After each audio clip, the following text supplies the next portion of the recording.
On the day of my husband's boss's funeral, I was at the ceremony with him. The man who passed away was my husband's boss, a man who had taken care of him for a long time. I had met him in person, and he was a really kind and nice person. The boss's wife greeted the attendees in tears. Seeing her like that, my husband muttered to himself, That really sucks. What's that? I feel sorry for her. Of course you would. Her husband just died. It must be hard for her. My husband glances at his boss's wife. He's showing concern, but it's just an act. I really feel sorry for her. I smiled and opened my mouth to speak when he mentioned it again. You're gonna feel even more sorry soon. A few days later, my husband will be entering the depths of hell. My name is Mia. I am 30 years old. I have always been interested in fashion, and now I work in an apparel store. My workplace is attached to a department store.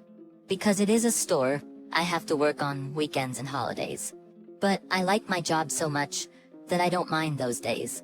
And that's not the only reason why I can work hard. I have a husband whom I have been married to for almost a year now. He is an ordinary office worker who takes weekends off, so he does all the housework and even cooks dinner while I am at work.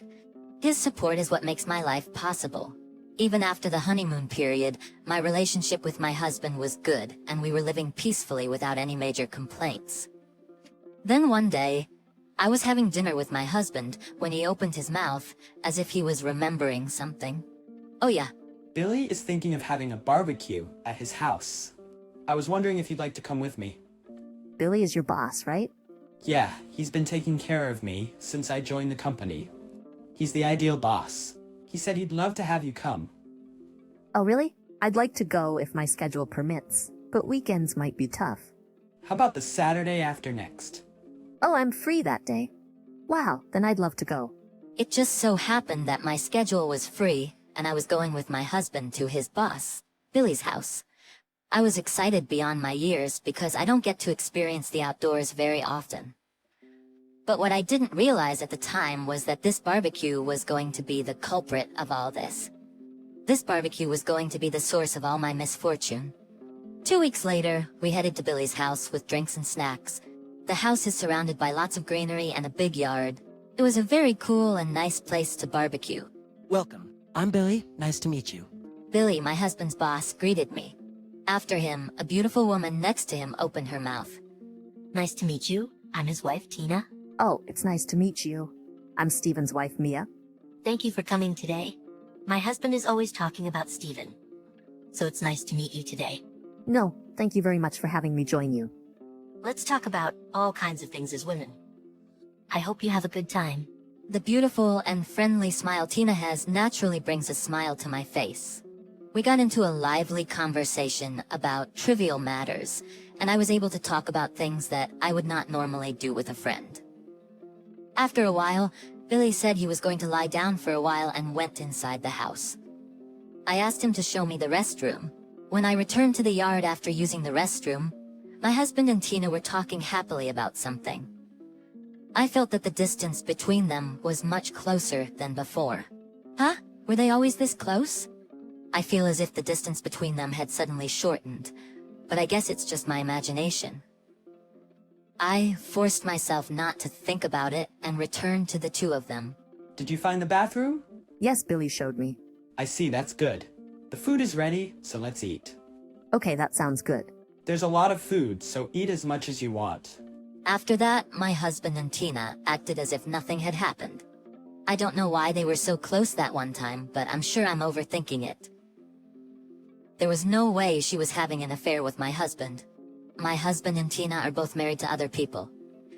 I told myself that over and over again, and somehow I managed to get through it. A few days later, I came home from work, but my husband had not yet returned home. He was closer to home than I was to work, so he would usually be home before I was. I checked my phone while making dinner, but there was no word from Steven. I sent him a message asking him what time he would be home, but there was no reply. What in the world is Steven doing? Is he that busy with work? Even if he is, he would have sent me a text. My anxiety that something might be wrong grew stronger than my feeling of why I hadn't heard from him. Eventually, my husband came home around 11 p.m., and he came home without returning any of my calls. Hey, I tried to contact you many times. My husband smiled at me when he saw me getting frustrated at this late hour. As if to soothe me, he tells me in an apologetic tone, I'm sorry. I was suddenly invited out for a drink. My boss invited me, so I couldn't say no. Even so, you could have at least called me. Why didn't you let me know? It's just that I wasn't looking at the phone at all. I glanced at it when I was leaving, but I figured I was almost home, and it was okay. I can't believe you. Do you have any idea how worried I was? You didn't come home until this late with no reply. I was so anxious I didn't even eat dinner. I'm sorry. I'll be more careful next time. He kept repeating I'm sorry and asking for my forgiveness. My anger gradually calmed down, and I finally decided to be happy that he came home safely. But since that day, my husband has been coming home after 11 p.m. every day. He would call to tell me that he was going to be late because he had to work late or go out for drinks. He used to work overtime at most 3 days a week. No matter how busy he got, it never lasted more than a month. But lately, he was always coming home late, and we saw each other less and less. Then one day, my husband came home unusually early. As soon as he got home, he said the craziest thing. Billy's in trouble. What's wrong with Billy? Billy was in an accident. An accident? According to my husband, his boss was in a car accident on his way home and was rushed to the emergency room. He's in surgery, but they don't know if he's going to make it. Then I realized something. How did you know about Billy's accident? Because Tina called me. Tina knows your phone number? We exchanged them at the barbecue, and I didn't think I'd ever have to use it. Well, it's a good thing I did now because... I see, but what are you going to do? Go to the hospital? They won't let me see him if I go. My husband mulled it over a bit, mumbling. They won't let me see him if I go. In the end, he didn't go to the hospital, but stayed home and prayed for his boss's safety. When I woke up that night, it was 2:30 in the morning. As I left the room to go to the bathroom, I heard my husband talking in the living room. Don't worry, I'm here. You're not alone, Tina. Even if Billy is gone, I'm still here for you. I didn't think we'd be together so soon. I'm sorry for Billy, but... I know who the other person is, just from the conversation. The person on the other end was without a doubt Tina. Why would he speak so kindly to Tina? There's only one reason, because he has a special relationship with her. It's not just my imagination anymore. My husband is definitely cheating on me. I took my phone out of the bedroom and immediately activated the recording app so that my husband would not find out. I took my phone out of the bedroom and immediately activated the recording app so that my husband would not find out. I recorded him talking to Tina on my phone. I pretended to be asleep just as he was coming into the bedroom and waited for him to fall asleep. When I heard my husband starting to sleep soundly, I secretly took out his phone and went through it. There I found a large number of secret messages between my husband and Tina. The messages had started the day of the barbecue. That was the beginning of their relationship. I knew I was right about them. I've been going back through their messages, and they've been talking to each other like they're lovers. I love you, I can't wait to be with you, and other things that you would married man to say to someone other than his wife. When I checked the camera folder, I found a lot of evidence there too. My husband was always late coming home from work, saying because he had to work late or go out for drinks, but he was always seeing Tina. There were pictures of the two of them dining together in fancy restaurants, and graphic photos of them in places where they would engage in lewd acts.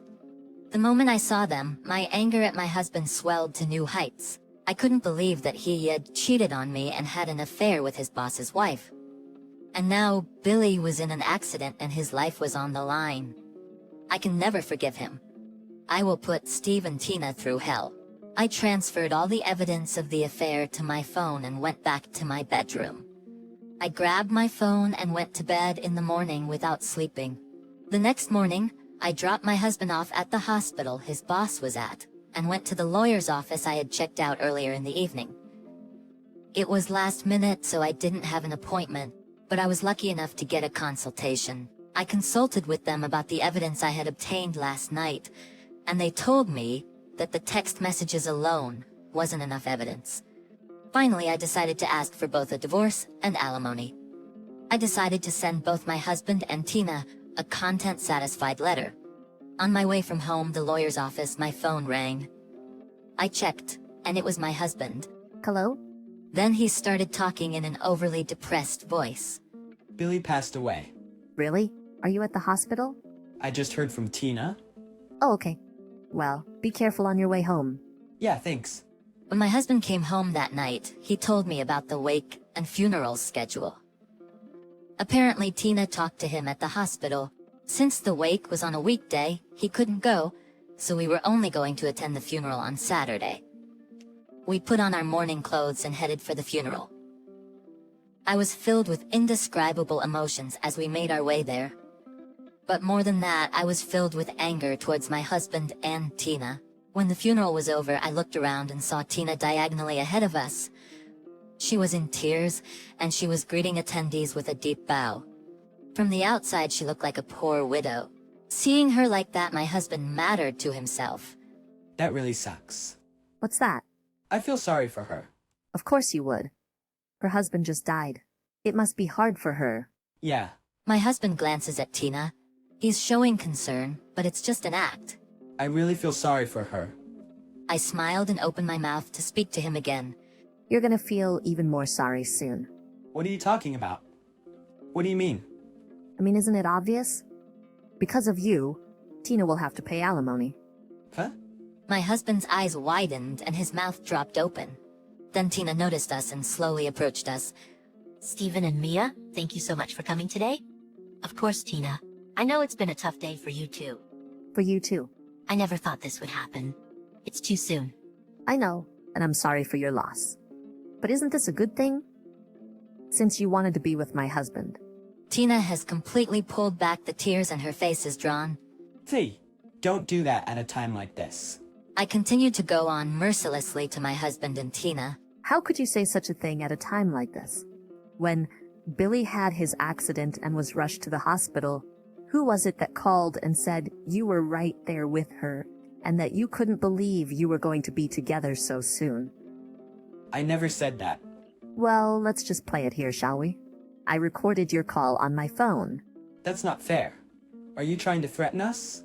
The attendees who were about to leave stopped in their tracks at the sound of my husband's shouts. All eyes were on us, so I took the opportunity to address my husband. Threaten?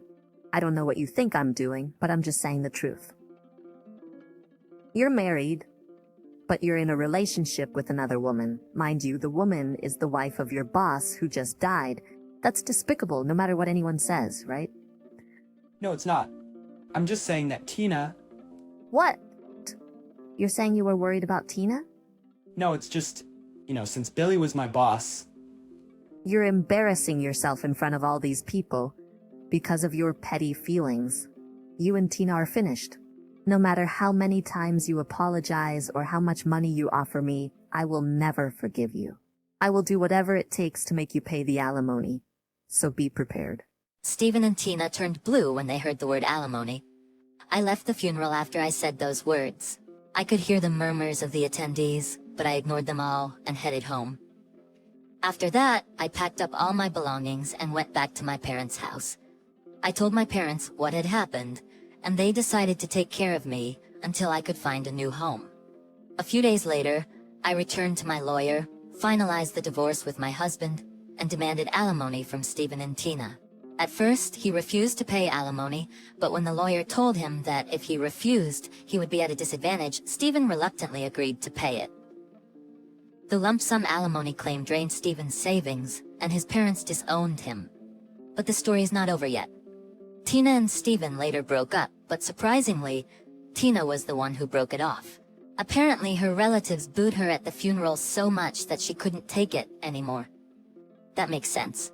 There's no way the world would allow her to get together with an unfaithful partner so soon after her husband's death. It's pathetic that Stephen was willing to cut off all ties with his relatives to be with Tina. Billy's funeral was attended by company officials, and Stephen's credibility has vanished. With his career path cut off and no one to take him seriously, my ex-husband was left with nothing but loneliness. But I don't feel sorry for him, and I hope he suffers throughout his life. I, on the other hand, am at peace with the fact that I haven't lived with my parents for a long time. I want to repay my father and mother for the trouble I've caused them in this case. And I will pursue my own happiness, not for anyone else's sake.